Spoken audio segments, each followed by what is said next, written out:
Everyone, welcome to Sanmarga classes. ರೇಖೆಗಳು ಮತ್ತು ಕೋನಗಳು ಅಧ್ಯಾಯದ 16ನೇ ಪ್ರಶ್ನೆಯನ್ನ ಗಮನಿಸಿ.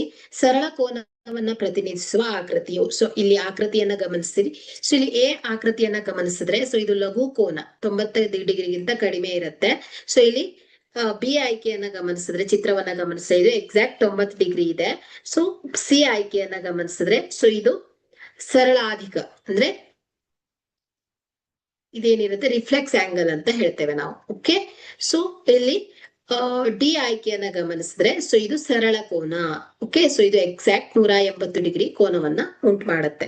ಸೊ ಇದು ರಿಫ್ಲೆಕ್ಸ್ ಆಂಗಲ್. ಓಕೆ, ಸೊ ಇಲ್ಲಿ